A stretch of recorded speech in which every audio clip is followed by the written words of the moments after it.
All right, we want to talk about sampling distributions. So notice it's not just a sample, it's a sampling distribution, okay, which we'll see is a distribution of all possible samples of size n, okay?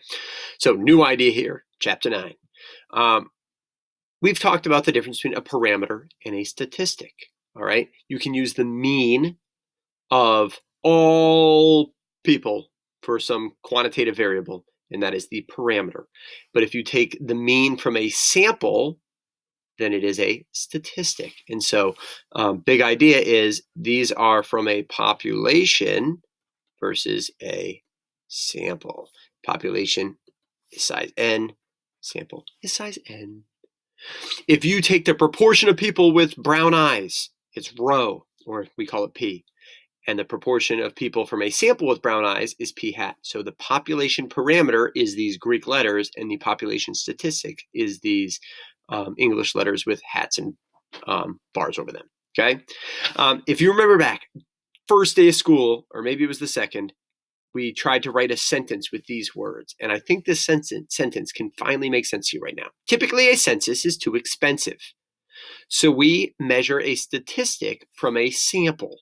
So a sample statistic, whether it's a X bar or a p hat, in order to make an inference about the population parameter. So we measure an X bar to make a conclusion about what the true parameter is, or we measure a sample statistic of p hat so we can make a conclusion about rho or p. Okay, so this sentence, hopefully, if you read it, makes sense to you. All right, what would happen if we took many, many, many samples from a population and calculated the same statistic, like the mean, many, many times? So take a sample of size 10, get the mean of those 10 people.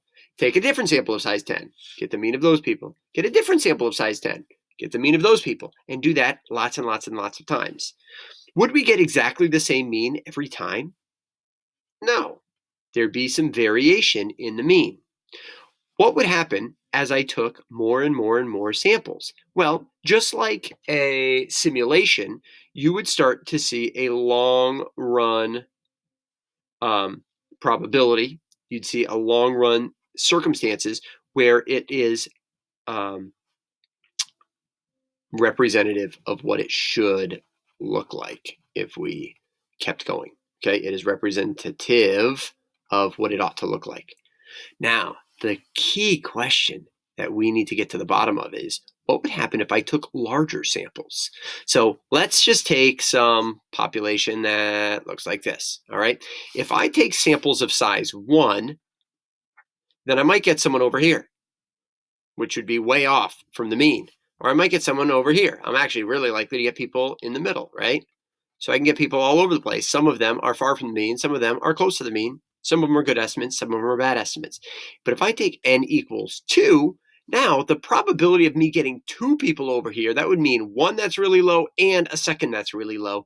The probability of me getting an average down here where we were earlier, I would need either 2 people there or one beyond that and one who's close to it. The probability of an n equal 2 coming way out in these wings is slim. Okay, if I kept going and I went to like n equals 10, the probability of me getting an average of 10 people from this population who average out this far from the middle, if I even got one person here, I would need some people way over here to balance that out. And the probability of getting someone over here is so slim. And so the probability of me getting things that are in the extremities as my sample size increases plummets. So my X bars get closer to mu. Crazy. I'm less likely to get things far from true mu. That's the power of a sampling distribution. Okay? Many, many samples, great. The more samples I take, the more that my picture looks representative of what it ought to look like. There is some variability. When I took 2 samples, they're going to get a different sample mean, most likely, okay? One sample of 10 might be boom, boom, boom, boom, and it comes out to here. One sample of 10 might be boom, boom, boom, boom, and it comes out to there, right? They're close to each other, all right? But there is some variability. In the long run, we get as much variability as there should be. We get a lot that are close to the middle and some that are farther away.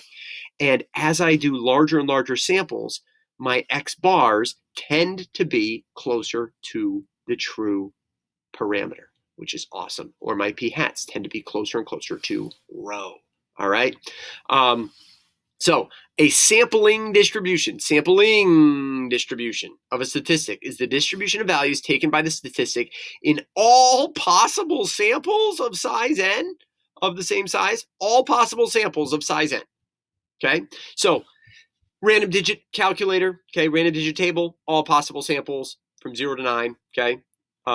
There's just one digit, right? There's that nice distribution. All possible samples of size 2, I could get a 0 and a 0, which would average out to 0.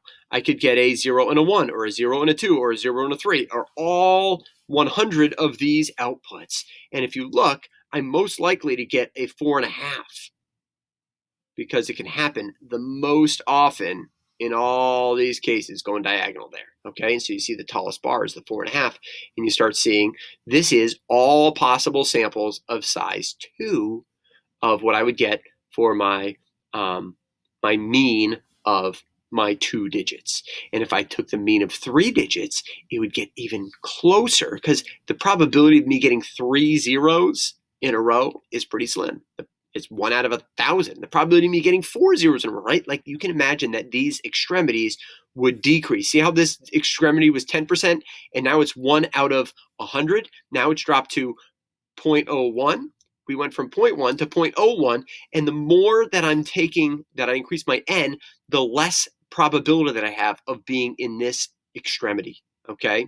And so with more and more samples, the extremities decrease, which means that the stuff in the middle increases, because the area of this has to be 1, just like the area of this has to be 1. So my sampling distribution tends towards the middle, okay? And I'm talking probabilities. This is frequencies, but if I did the percent of time that we were in each of these columns, it would come out to percents, and it would add up to 1, okay? So if the things far away become less likely, it means the things in the middle become more likely. Awesome. So sampling distributions, we simulate them because it's often not possible to consider all possible samples. So we simulate many, many, many, many samples, okay? This is a picture of bags that are cleared from baggage checks, okay? 70% of the time they make it through. And what they've done is they did many, many, many, many simple random samples of size 100, and they took the p hat, all right? So kind of like they ran a simulation, and they said, oh, you should have a success 70% of the time. So they did a calculator, and they set it up so that 0 through 6 would be a they'd clear the bag, and then 7, 8, 9 would fail. And they did 1,000 simple random samples, and look at what it came out to. It's really, really close to 0.7, and sometimes it's below, sometimes it's above. Okay, and really it's basically saying, what percentage of bags should I expect to be cleared from a sample of 100 bags? Sometimes as low as 58, sometimes as many as 82%. Usually it's around 70%, sometimes 67, 73, right? And you could start creating a distribution of this, and maybe a box plot might look something like this, of where you expect things to fall in the long run. This is in 1,000 trials of sample size of 100. Many, many, many, many samples of size n, because we're trying to replicate all possible samples of size n, which isn't always possible. So good luck and farewell.